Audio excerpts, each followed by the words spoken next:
Well, I know there's been a lot of speculation on social media and elsewhere as to the reasons the president signed the proclamation, but it really comes down to the fact that Sierra Leone is the 13th highest overstay rate for B1, B2 tourist and business travelers in the globe, and the 8th highest overstay rate for students and exchange visitors in the world. And because of those very high overstay rates that we've talked about before, that I've talked about with others in the media before, the president did not feel that he could continue in good faith to allow Sierra Leoneans to receive B1, B2 tourist and business and exchange visitor and student visas, and decided to impose restrictions upon those categories as well as upon a wide number of categories on the immigrant visa side.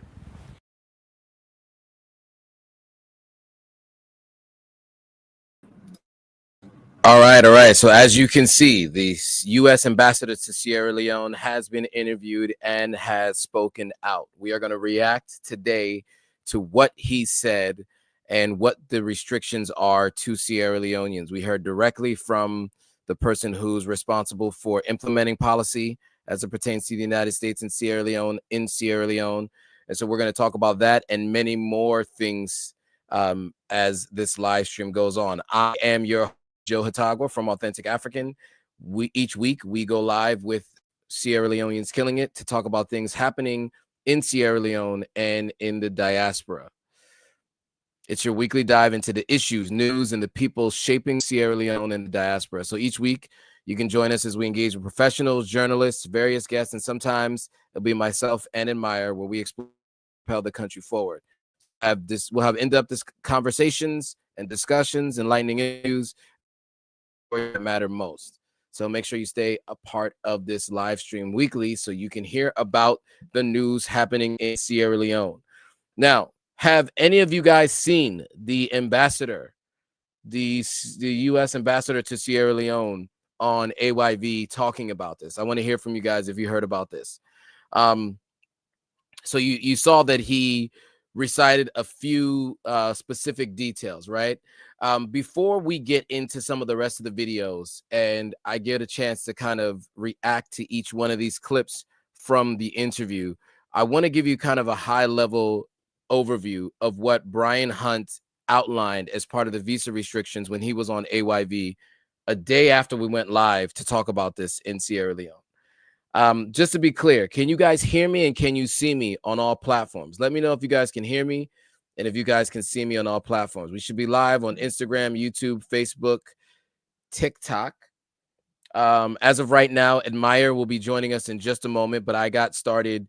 She'll be here shortly, but I just got started so that we can kick this thing off. She is in the middle of doing something, but she will be back. She will be with us shortly. But can you guys hear me? Give me a thumbs up. Let me know that you guys can hear me and where you're watching from so I know that this is coming through clearly. And can you see me too? Okay, so it looks like BRAYANH says yes, you can hear me and you can see me. Cool, cool, cool. African Echo join. Shout out to you guys. I love what you guys are doing on Instagram. All right, cool. So let's get into it. So the background and the restrictions. So the U.S. ambassador to Sierra Leone, Bryan David Hunt, he appeared on AYV. Now AYV is also called Africa's Young Voices. It is the Gen Z millennial news television station in Sierra Leone. I've known a number of people who've worked for them. I've done some content and talked about working with them. Anybody you know who does anything on camera in Sierra Leone has either at one point in time worked with AYV or is currently doing work with AYV. They're at all the events and they try their best to be the premier news outlet of Sierra Leone. So anyway, they sat down with Bryan Hunt and on the 4th of talking about what happened on the 4th of July, which was the imposed visa restrictions on Sierra Leonean nationals that was imposed on the 4th of June. So the restrictions have generated obviously significant concern among Sierra Leoneans, particularly those participating with the U.S. diversity visas or DV lottery and those seeking tourist visas, students, and exchange visas. Now, the points that he cited and some of the details, he had some very specific numbers that he mentioned. And I wanted to see if I could find those numbers here because I don't have them off memory. But what he said was Sierra Leone is the, what was it? We have like top 20 in terms of the percentage of our folks who overstay, according to him. Now, that is not in terms of the number of people, it's just a percentage of those who apply and overstay. So, for example, there are people with much larger numbers of people who are overstaying in the United States, but we have a higher percentage, according to him, of people who overstay out of the people who are granted visas. So, again, just to go through, okay, so this is what he said. He said, the reasons for the visa restrictions. He explained that in his estimation, the main reason for the new restrictions is Sierra Leone's high rate of visa overstays in the United States. Specifically, he said Sierra Leone ranks as the 13th highest country with B1, B2, which is the tourist and business visas, overstays. And he says that we are the 8th highest for student and exchange visitor visa overstays globally. Because of these high overstay rates, the U.S. government determined it could not, in good faith, continue issuing these visa categories to Sierra Leoneans and therefore imposed new restrictions. I think you guys might remember, too, when we went live last week, we talked about what percentage of those people also overstay as well. So we talked about the ranking, he said, right? 13th and 8th. And then the percentage was, if I'm not mistaken, 35% of student visas overstay. And it was something like 14% of the other visas overstay. And so with those percentages being as high as they say it is, they determined our ranking amongst countries in the world is part of the highest. And so for that reason, they decided to no longer issue visas. Now, some of the other things that were detailed, and we'll get to some of these in a second, is the non-immigrant visas, right? The U.S. Embassy of Sierra Leone will no longer offer those B1, B2 visas, as I mentioned, where they said we're the 13th highest. Immigrant visas, issuance of immigrant visas is now primarily restricted to immediate relatives of U.S. citizens or permanent residents. So if you're a permanent resident green card holder, right, or if you're a U.S. citizen, I say permanent resident. If you're a permanent resident and a U.S. citizen, you can get an immigrant visa for immediate relatives. That usually means spouse, if I'm not mistaken. That means children, parents, and I think siblings. Those who have already valid visas may still travel, but new visa issuance is paused on the diversity visa. And that's the 2026 diversity visa lottery winners from Sierra Leone will not be able to receive their visas during this restriction period. The restriction period is a period of 90 days, according to the ambassador. So that is 90 days from the proclamation on June 5th. Yeah, I know. So those people who are meant to receive the DV visas, which a lot of people pray for in Sierra Leone, if they have been granted the DV visa and they were a winner, unfortunately, they will not be able to receive the visas during this 90-day period. If it extends beyond the 90 days, then their eligibility may still expire. So winners who have not yet received their visas are unlikely to get them before the eligibility expires on September 30th, 2025, even if the restrictions are lifted after 90 days.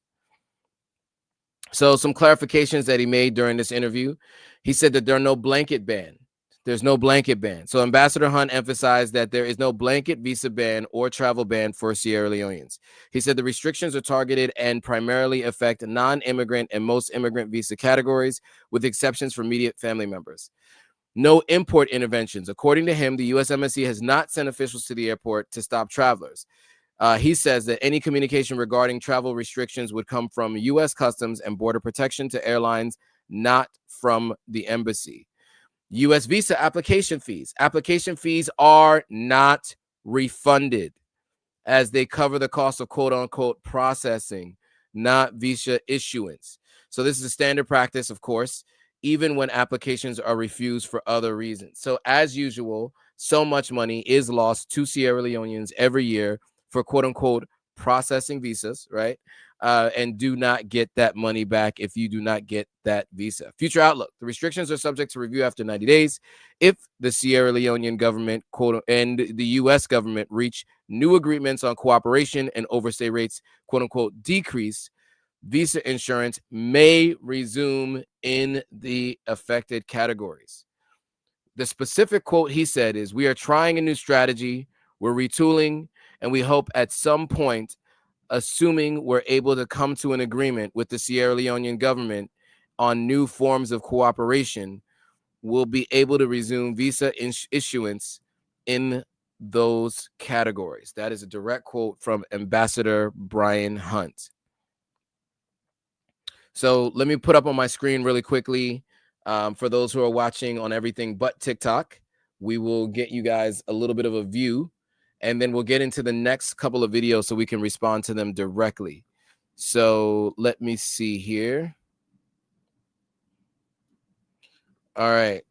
Give me a second. Let me just pull it up on the screen. I'm doing this impromptu. I wasn't planning to share this particular piece, but I think it was important to share it. So this gives you kind of an outlook of how it's structured and set up. Okay, so I'm not sure if you can see this, but this says visa category in the left category, and on the right it says status for Sierra Leoneans as of June 2025. So just so you can see all the visa restrictions and where they are. So the B1, B2, which are the tourist and business visas, they are not issued, and there's a 90-day pause. They will not be issued, and there's a 90-day pause. Student and the exchange visitor visas. So if you're in an exchange program or if you're a student, not issued. It will not be issued. Immigrant visas, IRI 5 only, which means immediate relatives of U.S. citizens. Those immigrant visas will still be issued. The DV lottery diversity visa is not issued during the restriction period. However, the diversity visa expires September of 2025, and it doesn't look like the visas will be issued before, even if the 90-day pause is lifted. And then other immigrant visas beyond the IRI, so the IR-15, sorry, are all not issued. So I just wanted to give you guys that heads up and give you guys that understanding of how this is going to work. Unfortunately, those visas will no longer be issued. Many visas will no longer be issued. And unfortunately, as I told you, I had spoken to someone with intimate knowledge of the situation that works at the American Embassy in Sierra Leone. They got a call, and they got notified early in the morning, Friday morning. Was it last week or the week before? My weeks are, well, whatever it was June 5th. They got that early morning notification. It was a holiday in Sierra Leone. The embassy had to open for people to come in, and they basically were on the phone all morning calling people saying, if your visa is ready, we have to issue it to you today. You need to come to the embassy today before we close. I think they close at 4 or 5, maybe even 3. I can't even remember what time they close, but they close between 3 and 5 p.m. And they told people that day they had to come get their visas.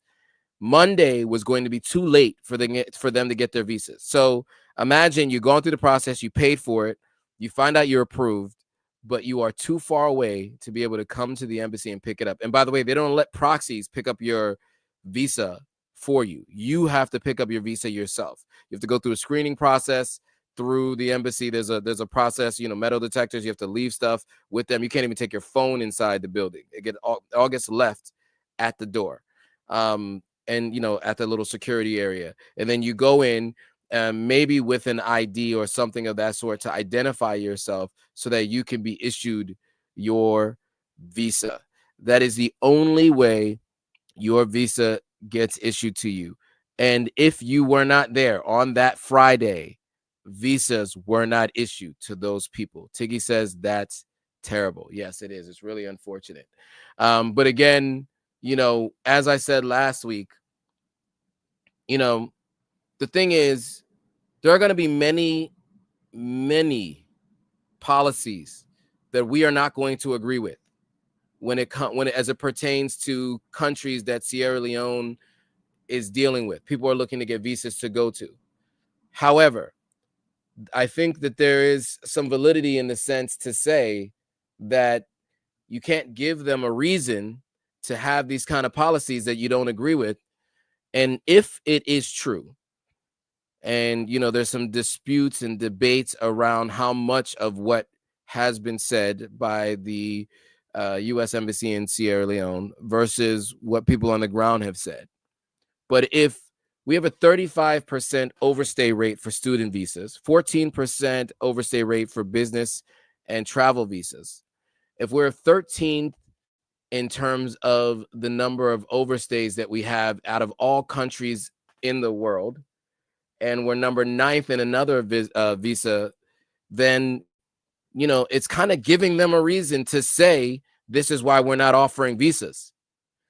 You don't see Sierra Leoneans out marching in the streets about this. And you know why? Because if you think about it, you may understand why they're doing that. Now, there are other things that we could argue about, and the conditions in which people are living in, and why they overstay, and why they want to leave at a 75% rate. I think I read this to you guys a few months ago.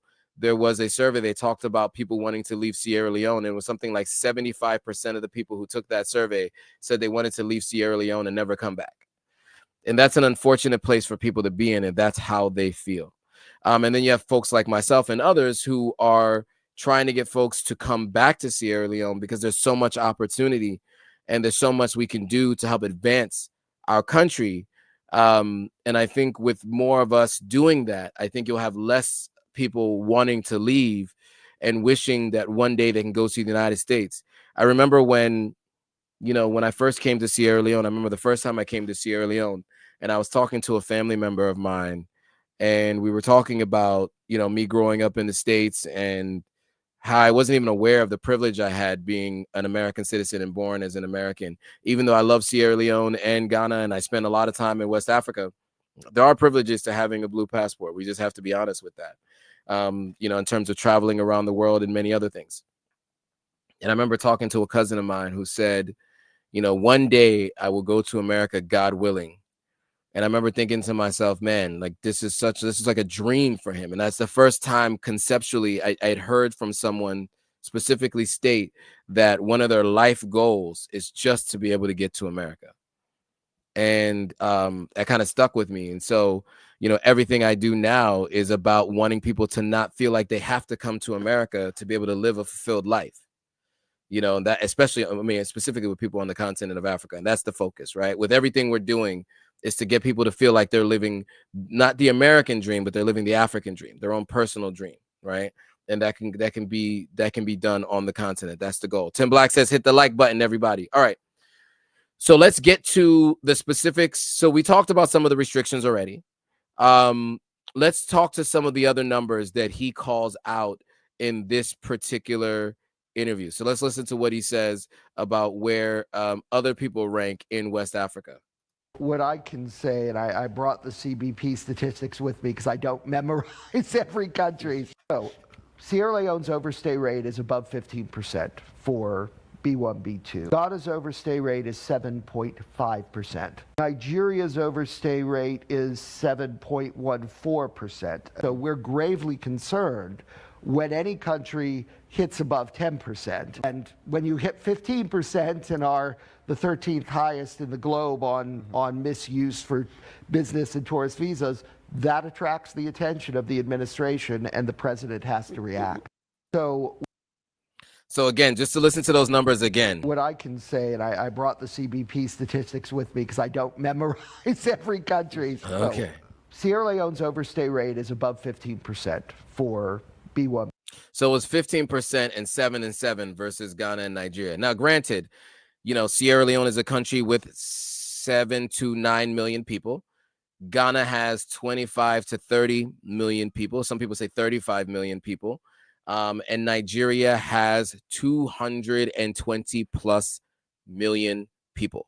So 7% of 220 million is much higher than 15% of 7 million. Now, obviously, not all 7, it's not 15% of 7 million, but it's the number of people who are granted visas out of the population of 7 million, right? So now, I don't know how many people are granted visas from Sierra Leone versus Nigeria, but you would imagine the number is much higher in Nigeria because many more applicants are going to apply.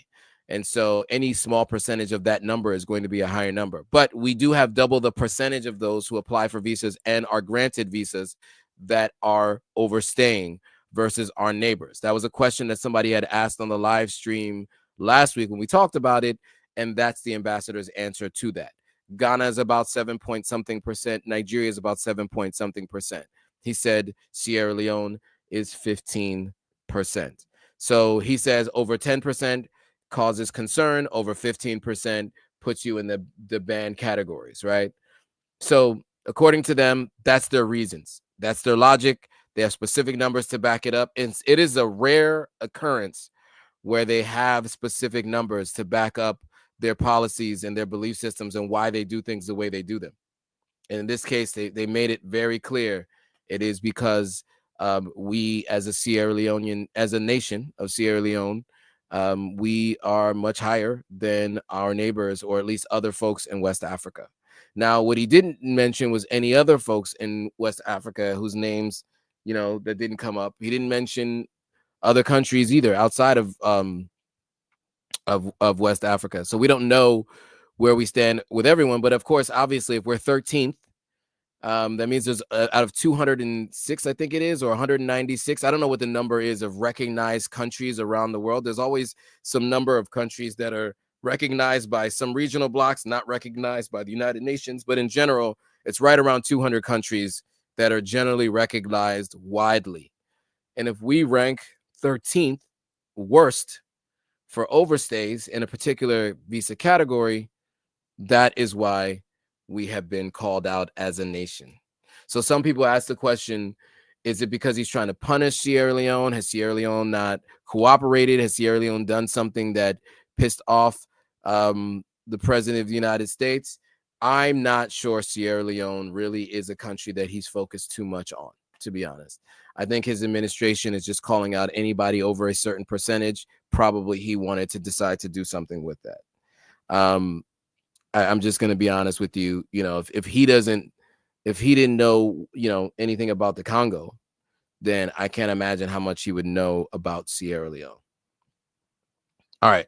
So let me see what other videos. There's a couple of clips from this interview that I wanted to review and kind of talk through, because I do think it's important to hear from the people who are imposing the restrictions, their reasons for imposing the restrictions, right? So let me get to the next video I had in here. I think this was the overstays, what the consequences are. So let's see what he has to say. So we'll see how the process ultimately evolves, but I think it's much too early for anyone to be writing off the MCC compact. Overstay in the U.S., is it the method that the people who overstay use that is the issue, or it's the overstay itself? It's the overstay itself that we're concerned with. The fact that someone has chosen to violate our laws and remain beyond their legal period of admission is in and of itself a concern to the United States. How do we juxtapose that with even the U.S., for example, people from the U.S. who come to Sierra Leone on official visits, and at some point they fall in love with Sierra Leone and decide to make Sierra Leone home? We have seen those people. And what she's saying is those people stay and overstay. So I think he did have a response to that, but just to call that out, I mean, that is true, right? Now there's an outsized relationship, right, between the United States and Sierra Leone. Two very different countries on the world stage and how they're approached and perceived. And so, obviously there are Americans that overstay in Sierra Leone, and Sierra Leone, although it's not, it's not officially a welcome thing. They don't really enforce it the way, the United States enforces the removal of people who overstay, right? You don't see the same kind of vigor taken against Americans who overstay or other countries' nationals who overstay in Sierra Leone, the way the United States approaches it. I just think it's interesting. Let's get to the next video. Make your home. Well, I hope that those who fall in love with Sierra Leone, at least from the United States side, don't simply stay. I hope they comply with your immigration laws, do what is necessary to legally adjust their status, and remain in a legal status in Sierra Leone. That's all we ask of Sierra Leoneans going to the United States. If you choose to enter the United States and then subsequently decide you want to stay, you marry an American citizen, you take a job with a U.S. company, as long as you adhere to the process to adjust your status from that of a non-immigrant to a different category, that's fine. We have legal pathways that people can use to do that. And what we ask is that people use those legal pathways if they wish to remain. So that was a response to the earlier video, right? What about other people who overstay? His opinion is like, well, there are paths to citizenship, so follow those paths. Let's hear what he had to say next. Restriction is on Sierra Leonean nationals. The restrictions, are they for Sierra Leoneans or for Sierra Leone? I asked because you would find that there are Sierra Leoneans who also apply for U.S. visas through other U.S. embassies in other countries. So it applies to Sierra Leonean nationals, so those who carry a Sierra Leonean passport and are applying for a visa on that passport, regardless of where you apply. The restriction is on Sierra Leonean nationals. For Sierra Leonean nationals who have two passports, so you have nationality of both Sierra Leone and, say, the United Kingdom, you are still free to travel on your United Kingdom passport. So it is only for those who are traveling on their Sierra Leonean passport that the restriction would apply. So you got that, right? So if you guys are dual citizens between Sierra Leone and, let's say, another country that's not banned. So there are people who are dual citizens between Sierra Leone and Ghana, for example. You can apply for a visa with your Ghanaian passport to the United States without those same restrictions. You would just not apply for your visa with your Sierra Leonean passport to the United States. I would imagine what we're going to see is more dual citizens of Sierra Leoneans and people in other countries. You find that a ton with Nigerians who their passport is difficult to get into many other countries, like even in parts of East Africa, etc., and North Africa. You see that they get citizenship elsewhere.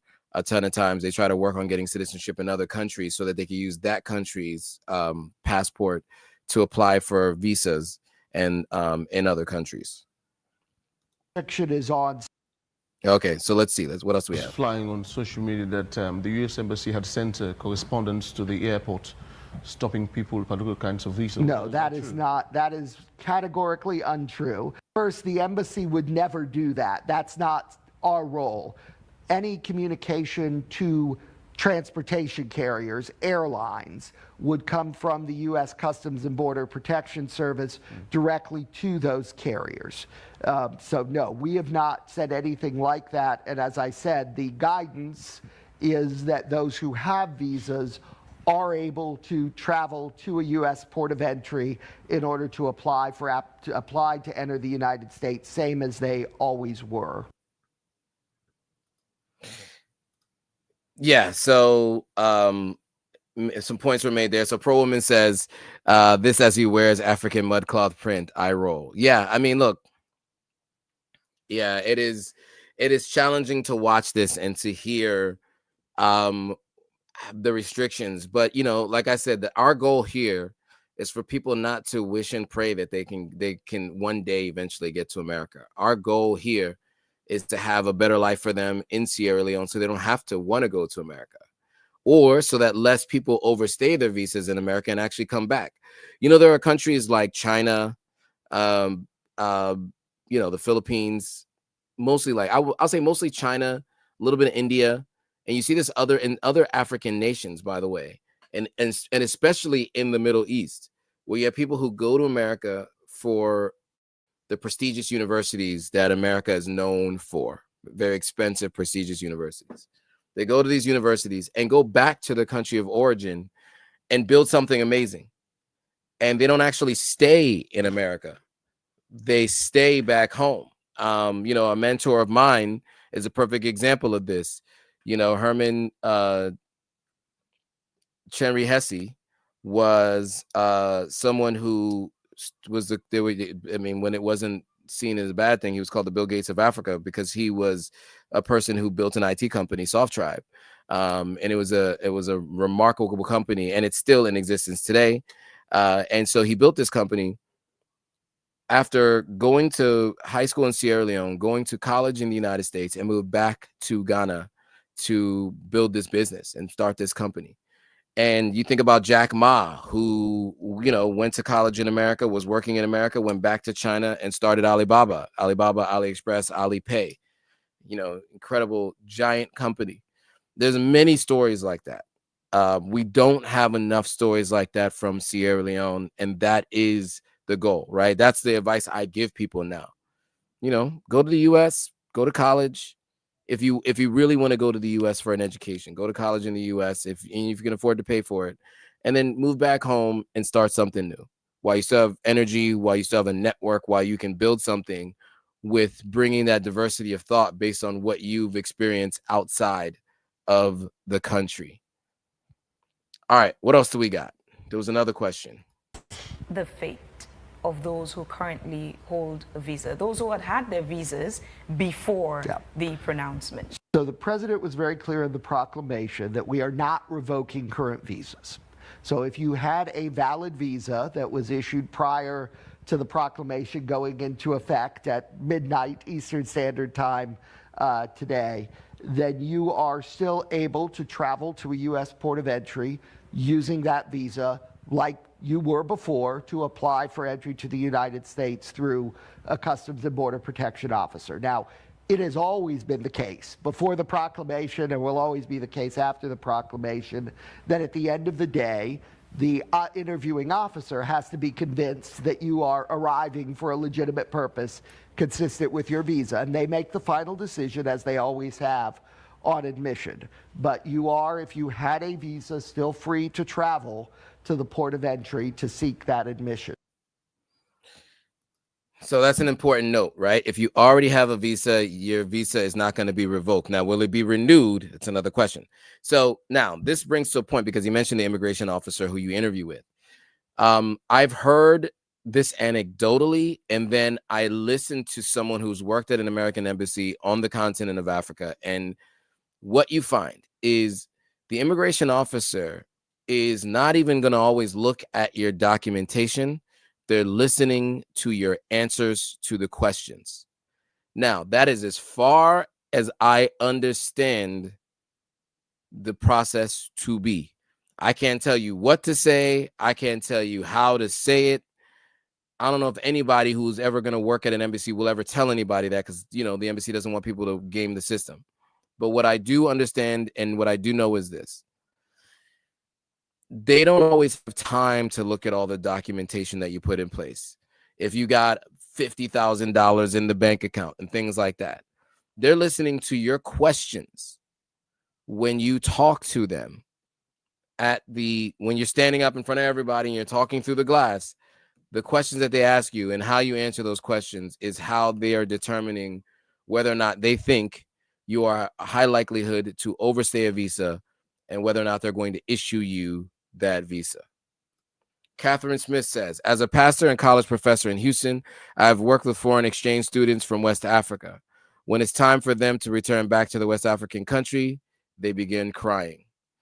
Yeah, I mean, so, that what she's saying is I think back to that sentiment of people not wanting to go back home, right? And wanting to stay in the United States,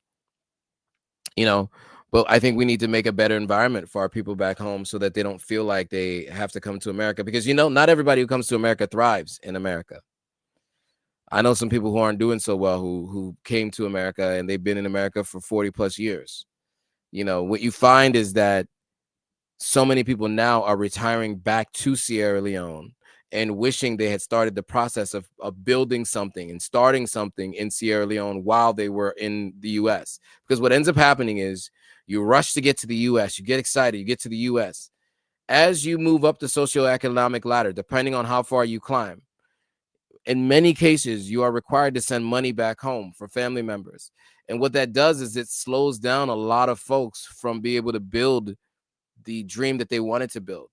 And generally what happens is they get closer to retirement age and they start focusing on, how am I going to build my retirement home where I'm going to be able to have a driver, I'll have a chef, I'll have somebody to clean my place.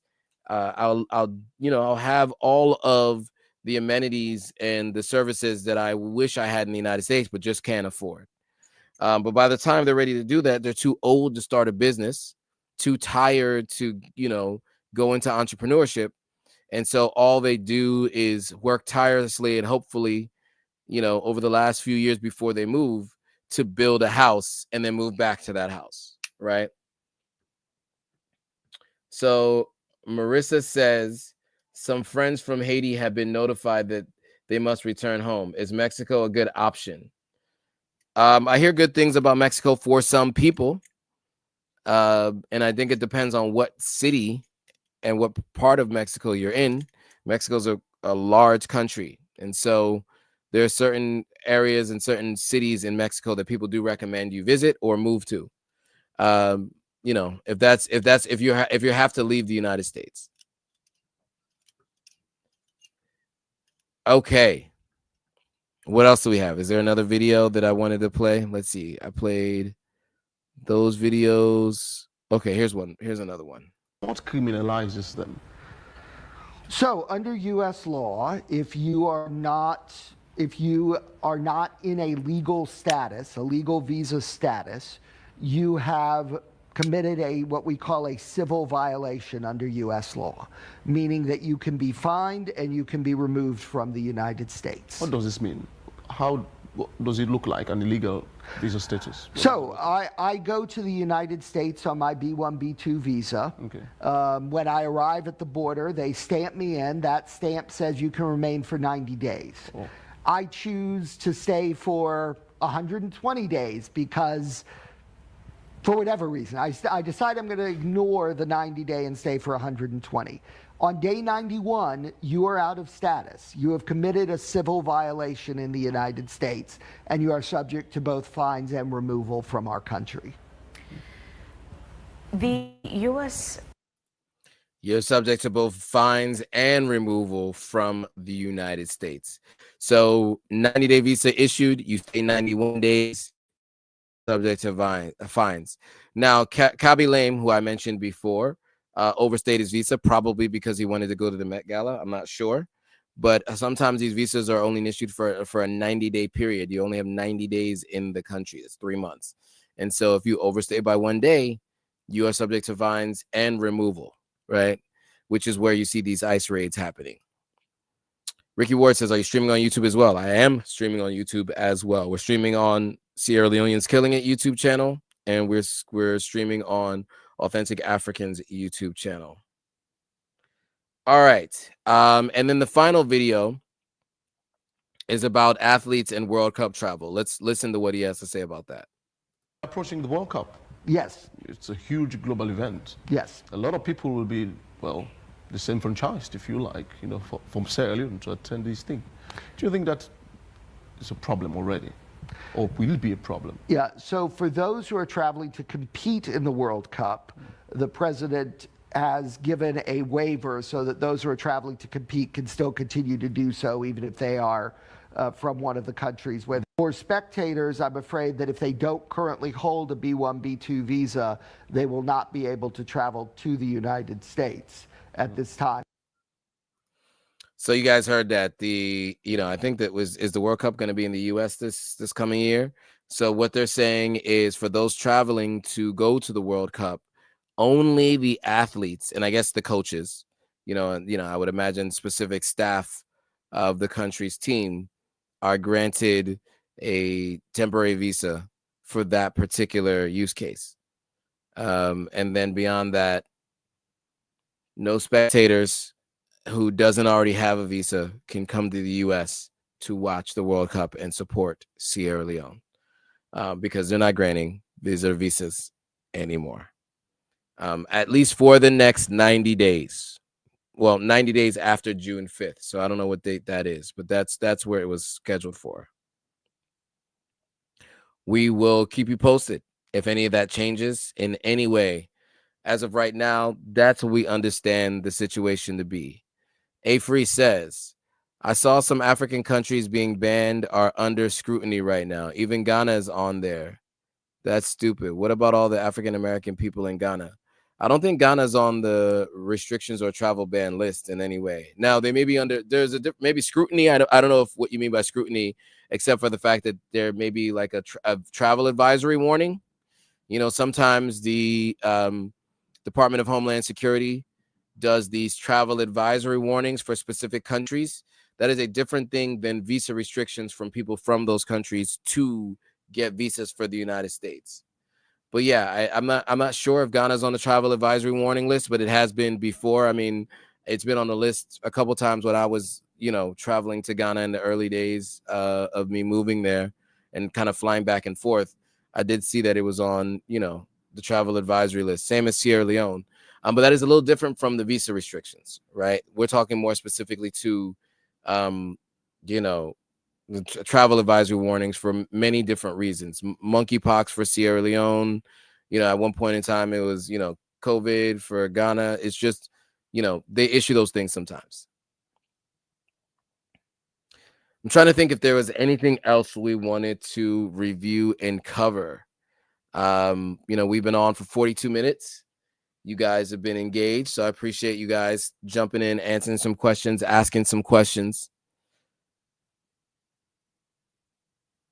Catherine Smith says, you're exactly right, Joe. The foreign exchange students have to send money back home, even as they're here in the U.S. for only 1 year or two. It becomes really hard for them to live here in the United States. Yeah, in America. That is true. That is true. And for those of you who know anybody who is a part of these protests, what I recommend, and I saw this on a podcast, if you know anybody who's protesting the ice raids. I heard this on a podcast, saw this on a podcast, and I thought I would share it here in case this audience didn't hear it. Recommended people that you know, if they're joining those protests, to come out with American flags, right?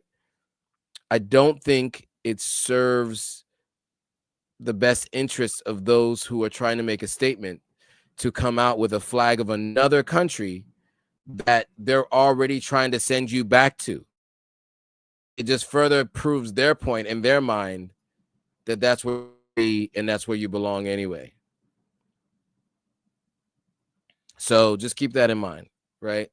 If you guys know anybody who's, and I'm not talking about the what was this Victory Day parade or whatever it was yesterday. I'm speaking more to the protests, not the protests for the Victory Day parade. I mean the protests for the ICE raids, those protests. If you know anybody planning to participate in those, I would definitely recommend that they don't cover their face, right? And that they have American flags, right? Don't give them a reason to feel like they need to, shoot at people with rubber bullets, tear gas them, et cetera, et cetera. Pro Woman asked an interesting question. Joe, have you ever sent money back to family in Salon? All the time. All the time. Sometimes on behalf of other people, sometimes myself, especially if somebody passes away or somebody needs a phone or school fees or someone's sick. Yeah, for sure. For sure. I've done it on behalf of other people. I've done it myself. A Free says the countries that could face a full or partial ban if they do not address these concerns within the next 60 days are Angola, Antigua, and a bunch of countries. This is from Reuters. Let me see. Okay.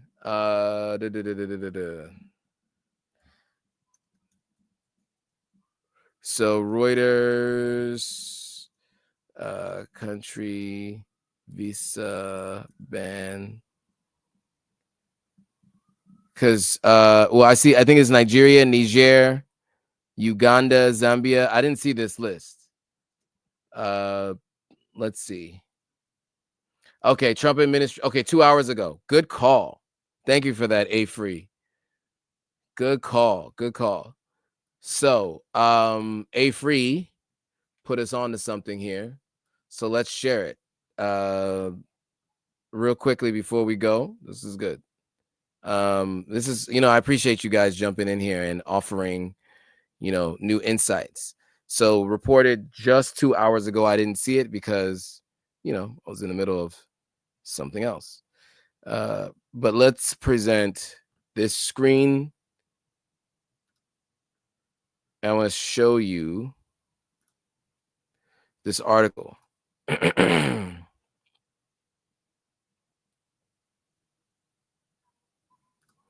Okay, Trump administration weighing adding 36 more countries to travel ban. That's a memo, just like the previous memo that went out previously.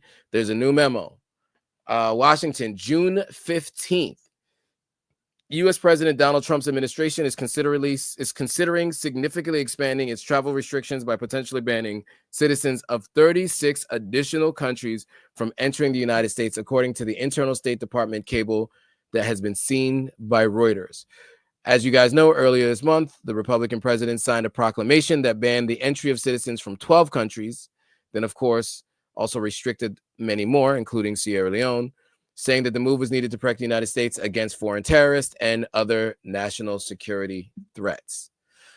The directive was part of an immigration crackdown Trump launched this year to start his second term, which has included the deportation to El Salvador of hundreds of Venezuelans suspected of being gang members, as well as efforts to deny enrollments of some foreign students from U.S. universities and deport others. The internal diplomatic cable signed by U.S. Secretary of State Marco Rubio, the State Department outlined a dozen concerns about countries in question and sought corrective action. So the department, this is what we put up on the screen. The department has identified 36 countries of concern that might be recommended for full or partial suspension of entry if they do not meet established benchmarks and requirements within 60 days. The cable was sent out over the weekend. And so the cable was first reported by the Washington Post. Among the concerns the State Department raised was the lack of quote unquote competent or cooperative government by some of the countries mentioned to produce reliable identity documents, the cable said. Another was quote unquote questionable security of the country's passport. Some countries, the cable said, were not cooperative in facilitating the removal of its nationals from the United States who ordered to be removed. Some countries were overstaying. Some countries were overstaying. Some countries were overstaying their U.S. visas. Their citizens were being granted. I'm not sure I understand that statement. Other reasons for concern were the nationals of the country were involved in acts of terrorism, according to the United States, in the United States, or what they're saying is anti-Semitic or quote unquote anti-American activity. The cable noted that not all of these concerns pertain to every country listed. We are constantly reevaluating policies to ensure the safety of Americans and that foreign nationals follow our laws. That's what a senior State Department official said, declining to comment on the specific internal deliberations and communications. The Department of State is committed to protecting our nation and its citizens by upholding the highest standards of national security and public safety through our visa process. That's what the same official said. So the countries that could face a full and partial ban if they do not address the concerns within the next 60 days are that list that we had up on the screen. So it's these countries here: Angola to Cape Verde. Then you have this other list of groups, Ethiopia through Zimbabwe here. So you got the full list. Tiggy says, wow. A-Free says, he just tried to keep black people away.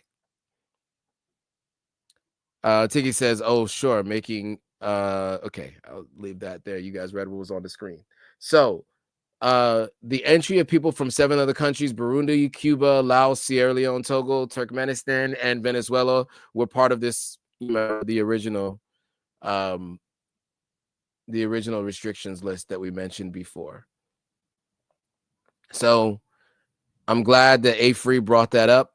Was it A-Free? Yeah, thank you for that. That was helpful, and I'm glad we were able to get that on camera and on the live stream so we could talk to people, because that is just breaking news literally 2 hours ago. All right, guys. Any other thoughts, questions about this particular topic? If you don't, stay tuned tomorrow. I'll be live for my weekly Pan-African Perspectives live stream. I will also be live again on Thursday for This Week in Africa. We are finally back after a 2-week hiatus. I was traveling for the last 2 weeks. It was very to go live. So we are back, and we will be live this Thursday for This Week in Africa. We'll be live tomorrow for Pan-African Perspectives. So tune in and pay attention. We got more to talk about.